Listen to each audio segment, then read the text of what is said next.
ఇంకా 2 మగపిల్లలు ఇచ్చాడు. వాళ్ళు దేవుని సేవకులకు ఎన్నుకోబడ్డారు. మేమైతే ఎన్నుకోబడలేదు. కానీ ఆయన కృప అప్పుడప్పుడు దేవుని వాక్యాన్ని అందించడానికి ఆయన కృప మాత్రం పొందుకుంటూ ఉన్నాము. దాన్ని సద్వినియోగం చేసుకోవాలని అనుకుంటున్నాను. మీ యొక్క ప్రార్థనలో మమ్మల్ని జ్ఞాపకం చేసుకోండి. దేవుడు మాకు ఇచ్చినటువంటి కృపను బట్టి ఆయనకి ఎంతగానో స్తుతులు స్తోత్రములు చెల్లిస్తూ ఉన్నాను.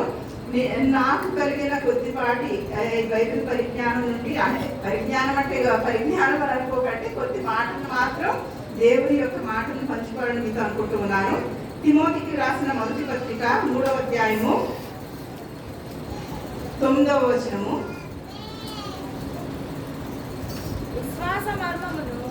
విశ్వాస మర్మమును పవిత్రమైన మనస్సాక్షితో గైకొను వారై ఉండవని వచ్చిన ప్రార్థన చేసుకుందామండి. కన్ను మూసుకోండి.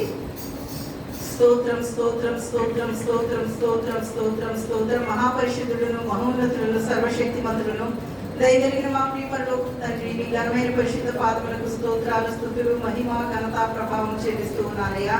ఇదిగో తండ్రి రాజా నాయన, నేను ఎన్నిక లేని దాని ప్రభావ నాయన, పనికి మారిన దాని ప్రభావ, ఈ పనికిరాని పాత్రను నాయన నన్ను ఇక్కడ నిలవబెట్టి ఉన్నావు తండ్రి రాజా నాయన. ఇక్కడ కూడినటువంటి ఈ బిడ్డలకు అవసరమైనటువంటి వర్తమానములు ప్రభావ రాజా, నన్ను వాడుకొని నాయన వారికి కావలసిన వర్తమానములు వినిపింప చేయమని అడుగుతున్నాను తండ్రి రాజా నాయన. నాయన నా తండ్రి రాజా, నేను ఎన్నిక లేని దాని ప్రభావ నాయన, నేను పనికి మారిన దాని ప్రభావ, నన్ను తండ్రి రాజా సాధనముగా వాడుకొని మనం అడుగుతున్నాను తండ్రి రాజా నాయన. మీ వాక్యములు వివరించడానికి నా దగ్గర జ్ఞానం లేదు, శక్తి లేదు ప్రభువా రాజా.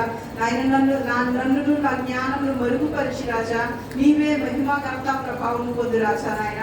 ఆయన తండ్రి రాజా, ఇక్కడ కూడినటువంటి ప్రతి బిడ్డని చేతులకు అప్పగించుకుంటూ ఉన్నాను, సమయాన్ని చేతులకు అప్పగించుకుంటూ ఉన్నాను ప్రభువా రాజా. ఆయన ఇక్కడ ప్రతి వారితో నీవు మాట్లాడి నాయన, నీవే మహిమా ఘనత ప్రభావం పొందమని మా ప్రభువులో ప్రియకుమారుడు నజరేయుడైన యేసు క్రీస్తు నామమున అతి మిక్కిలి నేను బ్రతిమలాడి వేడుకుంటున్నాను పరమ తండ్రి. మరి ఒకసారి వచ్చిన భాగం చూద్దామండి. విశ్వాస మర్మమును పవిత్రమైన మనస్సాక్షితో గైకొను వారై ఉండవని. దేవునికి స్తోత్రం. హల్లెలూయా హల్లెలూయా హల్లెలూయా. ఏం చెప్తున్నాడండి ఇక్కడ? విశ్వాస మర్మము. మర్మం అంటే ఏంటి? మర్మం అంటే రహస్యం. అదొక సీక్రెట్ అంట. విశ్వాసంలో ఉన్నటువంటి ఒక సీక్రెట్. దాన్ని మనము ఏం చేయాలంటే పవిత్రమైన మనస్సాక్షితో మనము గైకొనే వారుగా ఉండాలి. మరి ఏంటది ఆ రహస్యం? ఏంటి ఆ రహస్యం? మనకి తెలపబడిందా, తెలపబడలేదా? ఆ విశ్వాసం యొక్క రహస్యం మనకి తెలిసిందా, తెలవలేదా? ఏంటది అసలు? విశ్వాసం ఏంటది? మనం హెబ్రీ పత్రిక 11వ అధ్యాయంలో చూస్తే కనుక,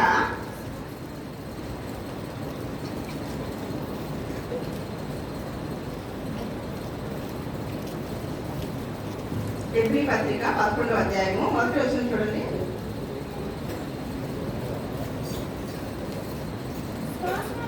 విశ్వాసమనున్నది నిరీక్షింపబడు వాటి యొక్క నిజ స్వరూపమును, అదృశ్యమైనవి ఉన్నవనుటకు రుజువునై ఉన్నది. దీనిని బట్టి పెద్దలు సాక్ష్యము పొందిరి. దేవునికి స్తోత్రం. హల్లెలూయా హల్లెలూయా హల్లెలూయా. విశ్వాసం అంటే ఏంటండి? విశ్వాసం అంటే ఏం చెప్తున్నాడు ఆయన ఇక్కడ? నిరీక్షింపబడు వాటి యొక్క నిజస్వరూపం.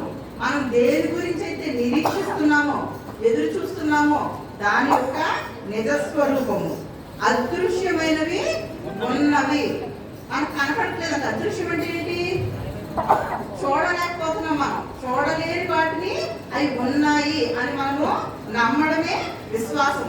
దేన్ని మనం చూడలేదు ఇప్పటి వరకు? పరలోకాన్ని మనము.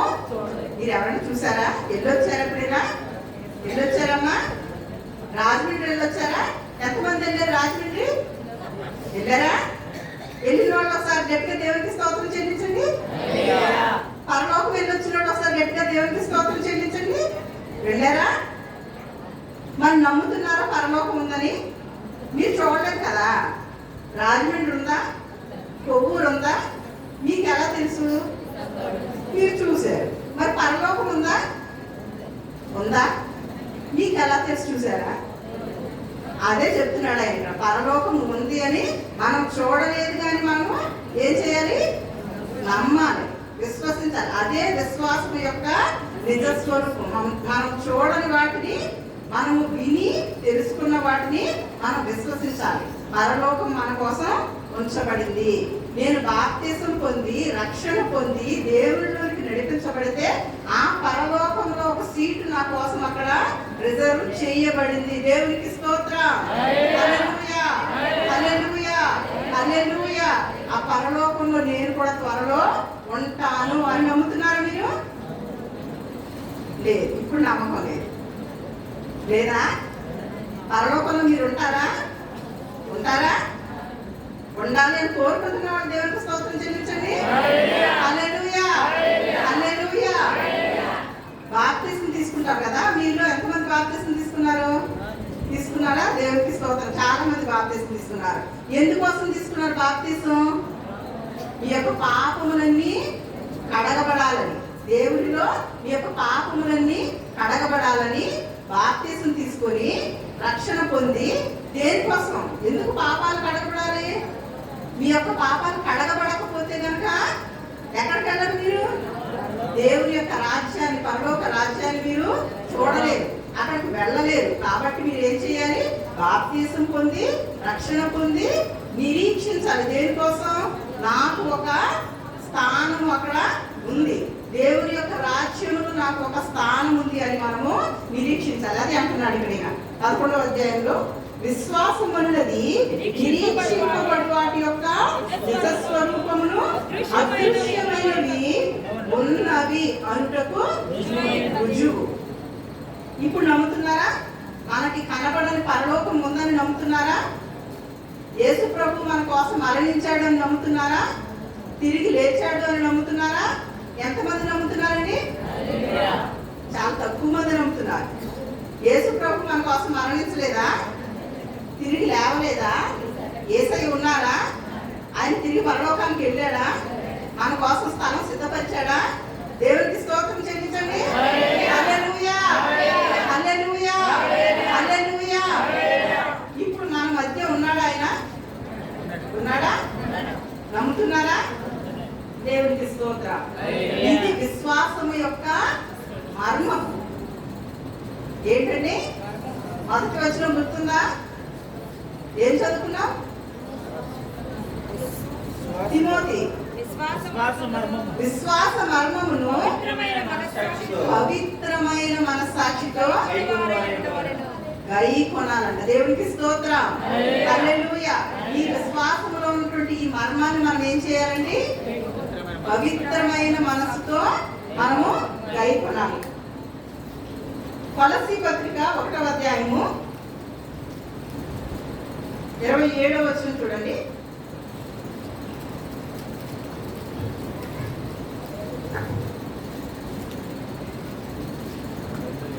అన్యజనులలో ఈ మర్మం యొక్క మహిమైశ్వర్యం ఎట్టిదో అది అనగా మీ యందు ఉన్న క్రీస్తు మహిమ నిరీక్షణయై ఉన్నాడని సంగతిని దేవుడు తన పరిశుద్ధులకు తెలియపరచగోరి ఇప్పుడు ఆ మర్మమును వారికి బయలుపరచెను. దేవునికి స్తోత్రం. హల్లెలూయా, హల్లెలూయా.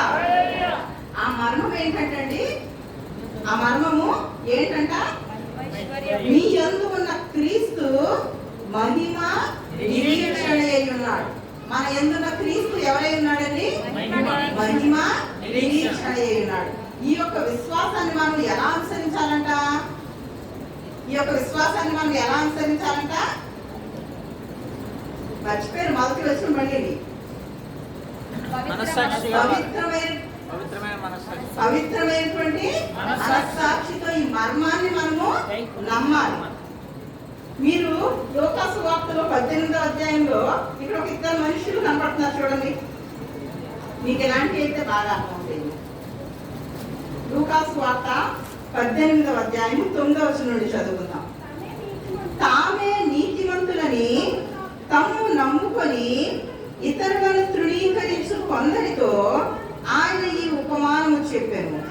ప్రార్థన చేయుటకై ఇద్దరు మనుషులు దేవాలయములకు వెళ్ళి వారిలో ఒకడు పరిసయ్యుడు, ఒకడు సుంకరి.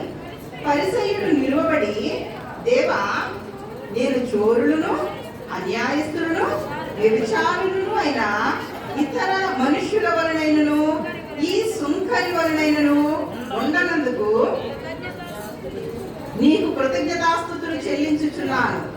వారములకు 2 మారులు ఉపవాసము చేయుచు నా సంపాదన అంతటిలో 10వ వంతు చెల్లించుచున్నారని తనలో తాను ప్రార్థించుచుండెను. అయితే సుంకరి దూరముగా నిలుచుండి ఆకాశము వైపు కన్నులెత్తుటకైనను ధైర్యము చాలక రొమ్ము కొట్టుకొనుచు, దేవా, పాపినైన నన్ను కరుణించుమని పలికెను. అతని కంటే ఇతడు నీతిమంతుడుగా తీర్చబడి తన ఇంటికి వెళ్ళనని నీతో చెప్పుచున్నాను. దేవునికి స్తోత్రం. హల్లెలూయా, హల్లెలూయా, హల్లెలూయా. ఇక్కడ ఎవరున్నారండి? 2 మనుషులు మనకి కనబడుతున్నారు. ఎవరు వాళ్ళు? ఒక అతను ఎవరంట? ఒక అతను పరిసయ్యుడు, ఇంకొక అతను ఎవరు? సుంకరి. ఈ పరిసయ్యుడు అంట ఏం చేస్తున్నాడంటండి? ప్రతిదానిలో 10వ వంతు చేస్తున్నాడంట. 10వ వంతు తీసుకొచ్చి చెల్లిస్తా ఉన్నాడు. ప్రథమ ఫలాలు చెల్లిస్తా ఉన్నాడు. 10వ భాగాలు చెల్లిస్తా ఉన్నాడు. అన్ని అతనికి ఏదైనా దేవునికి చెల్లించవలసినటువంటి మొక్కుబడులన్నీ చెల్లిస్తా ఉన్నాడు. ఏమేమి నియమాలు ఉన్నాయో అవన్నీ చేస్తా ఉన్నాడు. ఇంకా ఏం చేస్తున్నాడంటే వారానికి 2 సార్లు ఉపవాస ప్రార్థన చేస్తున్నాడు. మోకాళ్ళ ప్రార్థన చేస్తున్నాడు. కన్నీటి ప్రార్థన చేస్తా ఉన్నాడు. ఇంకా ఏం చెయ్యట్లేదంట. ఇంకా ఏమంటున్నాడు? అన్యాయస్తులుగా ఉండట్లేదు, నేను వ్యభిచారిగా లేను, ఈ సుంకరి వలె కూడా నేను లేను అంటున్నాడు. సుంకరి ఏమని ప్రార్థన చేస్తున్నాడు? ఏమని ప్రార్థన చేస్తున్నాడు సుంకరి? ఆకాశము వైపు. అయితే సుంకరి దూరముగా నిలుచుండి ఆకాశము వైపు కన్నులెత్తుటకైనను ధైర్యము చాలక రొమ్ము కొట్టుకొనుచు, దేవా, పాపినైన నన్ను కరుణించుమని పలికెను. దేవునికి స్తోత్రం. హల్లెలూయా, హల్లెలూయా, హల్లెలూయా. సుంకరి ఏమంటున్నాడండి? అయ్యా, నేను పాపి, నన్ను కరుణించు అని చెప్తున్నాడు. పరిసయ్యుడైతే ఏం చెప్తున్నాడు? అతను ఏమేమి చేశాడో దేవుని కొరకు, ఏమేమి కార్యాలు చేశాడో, ఏమేమి ఉపవాసాలు చేశాడో, ఎక్కడెక్కడ ప్రార్థనలకు వెళ్ళాడో, ఎక్కడెక్కడ ఏమేమి చేస్తా ఉన్నాడో అవన్నీ కూడా లిస్ట్ చదివి, నేను వ్యభిచారినైనా కాదు, నేను దొంగనైనా కాదు, ఆఖరికి ఈ సుంకరి లాంటి వాడినైనా కాదు, నేను నీ సన్నిధిలో నీతిమంతుడుగా నడుచుకుంటున్నాను ప్రభువా అని చెప్పేసి ప్రార్థన చేస్తాడు. కానీ దేవుడు ఎవరిని చూశాడంటండి? ఎవరిని చూశాడు? సుంకరిని చూశాడు. నేను పాపిని అని తన పాపాలన్నింటినీ ఒప్పుకున్నటువంటి సుంకరిని దేవుడు చూసి నీతిమంతుడిగా తీర్చాడంటండి. మనలో చాలా మంది నిజమే దశంభాగాలు చెల్లిస్తారు, ప్రథమ ఫలాలు చెల్లిస్తారు, దేవునికి కానుకలు చెల్లిస్తారు, ప్రతి ఆరాధనకి వస్తారు, ప్రతి దండయాత్రకి వస్తారు, ప్రతి ప్రార్థనకి వస్తారు. కానీ వాళ్ళు చేసే ప్రార్థన దేవుని సన్నిధికి చేరడం లేదు. కొన్ని వాటికి జవాబు రావడం లేదు. ఈ జవాబు రానప్పుడు వాళ్ళకి ఎంతగానో కోపం వచ్చేస్తూ ఉంటది. మేము ఇంత ప్రార్థన చేస్తున్నామే. మనలో చాలా మందికి అనుభవం ఉంటది. అయ్యో, మేము ప్రతి మంగళవారం వెళ్తాము, ప్రతి బుధవారం వెళ్తాము, ఆదివారం అయితే తప్పకుండా వెళ్తాము, అందరికన్నా ముందు వెళ్ళి ఆరాధనలో కూర్చుంటాము, మోకాళ్ళ ప్రార్థన చేస్తాము, ఉపవాస ప్రార్థనలు అంటే వెళ్తాము, మనకి కన్వెన్షన్ జరుగుతున్నాయంటే వెళ్తాము, కానుకలన్నీ ఇస్తాము, ఏ కానుక కావాలన్నా ఎక్కడ తక్కువ చేయకుండా ఇస్తాము, అన్ని చేస్తాను, ప్రథమ ఫలాలు ఇస్తాను, దశమ భాగాలు ఇస్తాను, మొక్కుబడులు చెల్లిస్తాను, నెలకొకసారి మా ఇంట్లో ప్రార్థన పెట్టించుకుంటాను. కానీ నేను ఈ ప్రార్థన చేస్తుంటే నెరవేరడం లేదు. ఈ కార్యం కొరకు నేను దేవుని సన్నిధిలో అడుగుతుంటే నెరవేరడం లేదు. అయ్యో, వాళ్ళు ఎంత పాపలో మనకు తెలీదా? వాళ్ళు ఎన్ని దొంగతనాలు చేశారో మనకు తెలీదా? వాళ్ళు ఎలాంటి పనులు చేస్తున్నారో, రోడ్ల మీద ఏమేమి చేస్తున్నారో మనకు తెలీదా? వాళ్ళు చేసే ప్రార్థన ఎందుకు అంగీకరించబడుతుంది? వాళ్ళు చేసే కార్యాలను ఎందుకు జరుగుతున్నాయి అని మనలో కూడా ఈ పరిసయ్యులు చాలా మంది ఉన్నారు. ఈ పరిసయ్యుని ఆత్మ మనలో ఉంది. దేవుడు ఆ ఆత్మని అంగీకరించడు. దేవునికి స్తోత్రం. హల్లెలూయా, హల్లెలూయా. ఇదే విశ్వాసం యొక్క మర్మం. దీన మనస్సు కలిగి మనం దేవుని సన్నిధిలో మనం చూడాలి. యెషయా గ్రంథంలో అంటున్నాడు కదా, యెషయా గ్రంథం 66వ అధ్యాయం చూడండి. 2వ వచనము. అవన్నీ వదిలిపెట్టి మధ్య చదవండి. ఎవడు దీనుడై నలిగిన గలవాడై నా మాట విని ఒడుకుచుండునో వానిని నేను దృష్టించుచున్నాను. దేవునికి స్తోత్రం. హల్లెలూయా, హల్లెలూయా, హల్లెలూయా. దీన మనస్సు ఎవడు దీనుడిగా ఉన్నాడు, నలిగిన హృదయం గలవాడుగా ఉన్నాడు, ఆయన సన్నిధిలో తగ్గింపు కలిగి ఉన్నాడు, వానినే దేవుడు ఏం చేస్తున్నాడని దృష్టిస్తున్నాడు. నువ్వు ప్రథమ ఫలాలు చెల్లించాలి, నువ్వు దశంభాగాలు చెల్లించాలి, నువ్వు కానుకలు చెల్లించాలి, నువ్వు ప్రభు సన్నిధిలో ఉండాలి, నువ్వు మోకరించాలి, ప్రార్థించాలి, ఉపవాసం చేయాలి, అవన్నీ చెయ్యాలి. కానీ అంతకన్నా ముందుగా నువ్వు ఏం ధరించుకోవాలి? దీన మనస్సును నువ్వు ధరించుకోవాలి. ఈ సుంకరి వలె దీన మనస్సు ఎవరైతే దీనముగా దేవుని సన్నిధిలో గోజాడతారో మీ ప్రార్థనలకు వెంటనే దేవుడు జవాబిస్తాడు. దేవునికి స్తోత్రం. హల్లెలూయా, హల్లెలూయా. పాత సంవత్సరంలో నీ ప్రార్థనలకు జవాబు రాకుండా ఉందేమో, ఈ గతించిపోయిన సంవత్సరంలో ఏమేమి వాటిని గురించి నువ్వు ప్రార్థించి విసిగిపోయావో, అరే నేను చేసిన ఈ ప్రార్థన ఇంకా దేవుడు అంగీకరించలేదే, ఈ సంవత్సరం అంతా నేను అడిగానే, ఇన్ని సంవత్సరాల నుంచి నేను అడుగుతున్నానే, దేవుడు నా ప్రార్థనకు ఎందుకు ఇంకా జవాబు ఇవ్వట్లేదు అని నువ్వు ఎదురు చూస్తున్నావేమో, ఈ పరిసయ్యుని యొక్క ఆత్మ నీలో ఉందేమో పరిశీలన చేసుకో. నేను ఇన్ని చేశాను కదా దేవుని కోసం, నేను ఇన్ని కార్యాలు చేశాను కదా, నేను ఇన్ని ఉపవాసాలు చేశాను కదా, నేను ఇంత ప్రార్థన చేశాను కదా అనే గొప్పతనము, దేన మనస్సు కాకుండా నిన్ను నువ్వు హెచ్చించుకునే గొప్పతనం ఏదని ఇందాక అయ్యగారు చెప్పారు కదా. దేవుడు అన్యాయస్తుడు కాదు, దేవుడు ఎవరికి అన్యాయం చేసేవాడు కాదు. ఈ పరిసయ్యుని ఆత్మ మనల్ని ఏం చేస్తుందంటే దేవుని యొక్క కార్యాలు మనల్ని జరగకుండా, మన ఎడల జరగకుండా మనల్ని దేవునికి దూరంగా జరిపేలాగా చేస్తుంది. కాబట్టి ఇటువంటి మనసు మనలో ఉందేమో, దానిని తీసివేసుకుని మనం ఏం చేయాలి? ఇప్పుడు దేన మనస్సు ధరించుకుని దేవుని సన్నిధిలో మనము దేవుణ్ణి అడగవలసినది. మనము ఒకసారి హాగరుని జ్ఞాపకం చేసుకుందాం. హాగరు ఎవరు తెలుసా మీకు? ఎవరు హాగరు?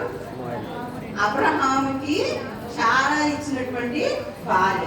ఎందుకోసం అబ్రహాంకి శారా హాగరుని ఇచ్చింది? అబ్రహాంకి పిల్లలు లేరు, దేవుడు పిల్లల్ని అనుగ్రహిస్తానన్నాడు. కానీ ఆ శారా ఏం చేసింది? నాకు ఇంకా సంతానం కలగలేదు కాబట్టి ఈ హాగరుకి పిల్లల్ని కంటాడని చెప్పేసి అబ్రహాంకి హాగరుని ఇచ్చింది. ఇచ్చిన వెంటనే దేవుడు ఆమెకి గర్భాన్ని తెరిచాడు. తెరిచినప్పుడు ఎవరు పుట్టారు?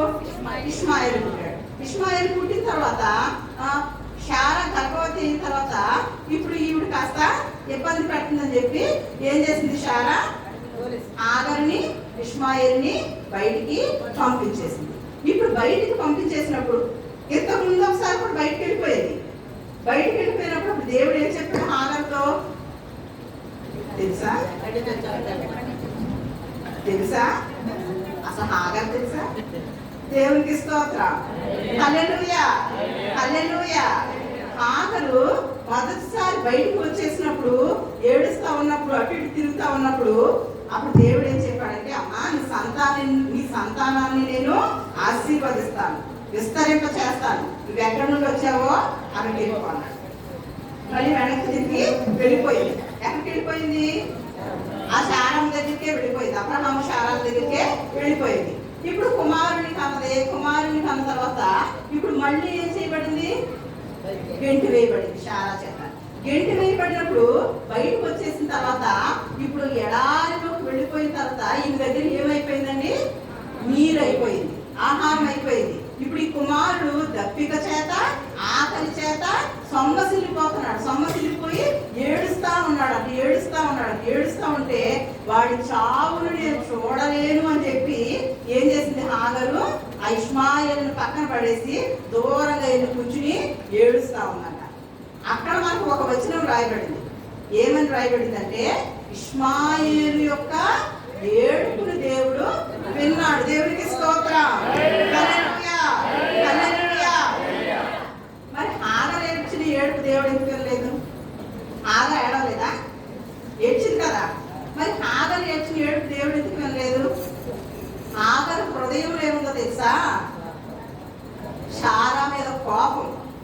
అదిగో నన్ను అబ్రహాముకి భార్యగా ఇచ్చిందే, నేను కుమారుని కన్నానే, అబ్రహాముకి మొట్టమొదటిగా కుమారుని నేను ఇచ్చానే, ఆ కుమారుణ్ణి నన్ను కూడా బయటికి పెట్టేశారు. వాళ్ళ ఆస్తిలో వాటా ఇవ్వలేదు, వాళ్ళు ఉంటున్న దాంట్లో నాకు వాటా ఇవ్వలేదు, నన్ను బయటికి గెంటేశారు. వారికి కుమారుని ఇచ్చాను, ఆ కుమారుని అయినా దగ్గర పెట్టుకోలేదు, నన్ను బయటికి గెంటేశారు, నన్ను అవమానపరిచారు, నన్ను దూరంగా చేశారు అని చెప్పి శారా మీద, అబ్రహాము మీద తనకి కలిగిన కోపం, తనకి ఉన్నటువంటి ఒక ద్వేషము, అసూయ, ఇవన్నీ కూడా ఆగరు హృదయంలో ఉన్నాయి. భయము, ఆందోళన ఇవన్నీ ఉండి దేవుడు చేసినటువంటి వాగ్దానాన్ని ఇవిడ ఏం చేసింది? మర్చిపోయింది. దేవునికి స్తోత్రం. హల్లెలూయా, హల్లెలూయా.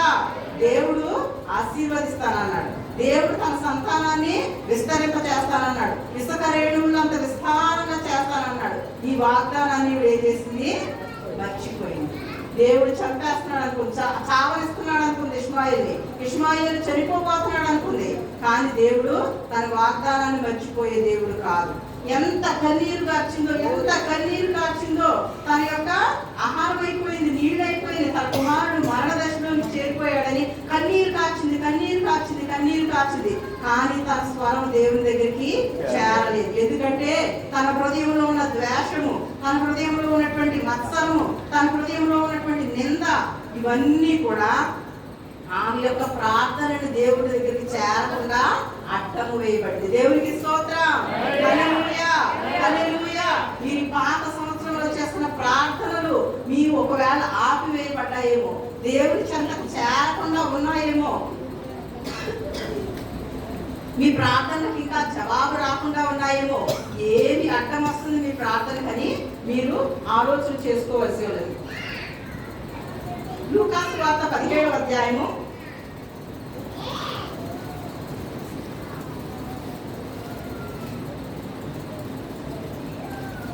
7వ వచనం నుండి ఒకసారి చదువుతాను చూడండి. దున్నువాడు గాని నేర్పువాడు గాని ఎవరికైనా ఒక దాసుడుండగా వాడు పొలము నుండి వచ్చినప్పుడు నీవు ఇప్పుడే వెళ్ళి భోజనము చేయమని వానితో చెప్పడు. అంతేకాక నేను భోజనం చేయుటకు ఏమైనను సిద్ధపరిచి నడుము కట్టుకొని నేను అన్నపానం పుచ్చుకుని వరకు నాకు పరిచారం చేయము. అటు తరువాత నీవు అన్నపానం పుచ్చుకొని వచ్చినని వారితో చెప్పి కానీ ఆ దాసుడు ఆజ్ఞాపింపబడిన పనులు చేసినందుకు వాడు దయ చూపినని వారిని మెచ్చునా. అటువలే మీరును మీకు ఆజ్ఞాపింపబడినవన్నీ చేసిన తర్వాత మేము నిష్ప్రయోజనమైన దాసులము, మేము చేయవలసినవే చేసి ఉన్నామని చెప్పుడి అనెను. దేవునికి స్తోత్రం. హల్లెలూయా, హల్లెలూయా, హల్లెలూయా. ఒక యజమానుడు, ఒక దాసుడు ఇక్కడ మనకి కనబడతా ఉన్నారు. ఈ యజమానుడు దాసుడు పొలంలో నుండి తిరిగి వచ్చిన తర్వాత యజమానుడు ఏం చేస్తున్నాడు? దాసునితో ఏం చెప్తున్నాడు? నేను భోజనం చేయాలి, నాకు అన్ని సిద్ధపరచు. ఇద్దరు పొలానికి వెళ్ళారు, ఇద్దరు కష్టపడ్డారు, ఇద్దరు ఆ ఎండలో ఉన్నారు. ఇంకా యజమానుడు అయితే పక్కన కూర్చుంటాడు, కానీ దాసుడు అయితే పక్కన కూర్చోవడానికి లేదు, పని అంతా చేస్తాడు. చేసిన తర్వాత మళ్ళీ ఇంటికి వచ్చిన తర్వాత ఇప్పుడు యజమానుడు ఏమంటాడంటే, నేను ఆహారం తీసుకోవాలి, భోజనం చేయాలి, నాకు అన్ని సిద్ధపరిచి అంటాడంట. అంతేగాని నువ్వు అలసిపోయావు కదా, నేను అలసిపోయాను, నువ్వు అలసిపోయావు, నువ్వు వెళ్ళి భోజనం చేసినా అని చెప్పడంట. దాసుడితో చెప్తాడా? చెప్పడంట. తర్వాత ఏం చేస్తాడంట? అతను తినేసిన తర్వాత, భోజనం అంతా అయిపోయిన తర్వాత అప్పుడు చెప్తాడు ఏదైనా చెప్పాలనుకుంటే. అంతేగాని అమ్మా నువ్వు నాకు చాలా గొప్ప పని చేసావు, నువ్వు చాలా మంచి ఉపకారం చేసావు, నీకు ధన్యవాదాలు అని చెప్పడంట పనివాడితో యజమాని. మనం కూడా ఏం చేయాలంటే, మనం చేసిన పనులకి దేవుని దగ్గర నుంచి మెప్పును ఆశించకూడదంట. మనం ఏం చేయాలంట? మేము చేయవలసిన దానినే, ఆజ్ఞాపించబడిన దానినే మేము చేశాము. నువ్వు 10వ వంతు ఇచ్చావా? అది ఆజ్ఞాపించబడింది, నువ్వు ఇవ్వాలి కాబట్టి ఇచ్చావు. నువ్వు మొక్కుబడి చెల్లించావా? నువ్వు మొక్కుకున్నావు కాబట్టి ఆ మొక్కుబడి చెల్లించావు. నీవు నువ్వు మొదటి దాన్ని ఇచ్చావా? ప్రథమ ఫలాన్ని ఇచ్చావా? అది దేవుడు ఆజ్ఞాపించాడు, ప్రథమ ఫలం ఇవ్వాలని ఇచ్చావు. నువ్వు ఉపవాస కూడికకు వస్తున్నావా? నీకు ఆజ్ఞాపించబడింది రావాలి అని, నువ్వు రావాలి. నువ్వు మంగళవారాలు, శనివారాలు, ఆదివారాలు, బుధవారాలు వస్తున్నావా? అవన్నీ నువ్వు చేయవలసినవి, నీకు ఆజ్ఞాపించబడినవి నీవు చెయ్యాలి. అంతేగాని నేను ఎంత చేశాను, నేను అంత చేశానని దేవుని దగ్గర నువ్వు లెక్కలో చూసుకోకూడదు. అది పరిసయ్యుని యొక్క ఆత్మ. దేవునికి స్తోత్రం. హల్లెలూయా, హల్లెలూయా.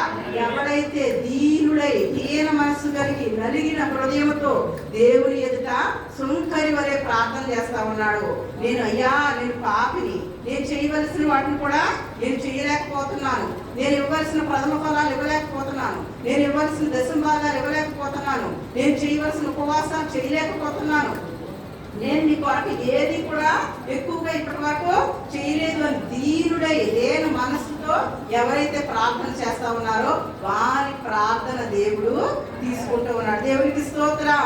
హల్లెలూయా, హల్లెలూయా. వారిని నీతిమంతులుగా దేవుడు తీరుస్తా ఉన్నాడు. దేవునికి స్తోత్రం. హల్లెలూయా.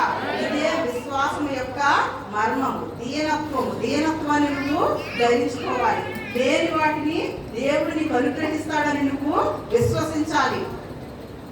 ఈ నూతన సంవత్సరంలో నీవు పొందబోయే కార్యాలని నీవు విశ్వసించు. దేవుడు నీకు చేస్తాడు, చెయ్యబోతున్నాడని నీవు విశ్వసించు. దేవుడు నీ మధ్య ఉన్నాడు అని విశ్వసించు.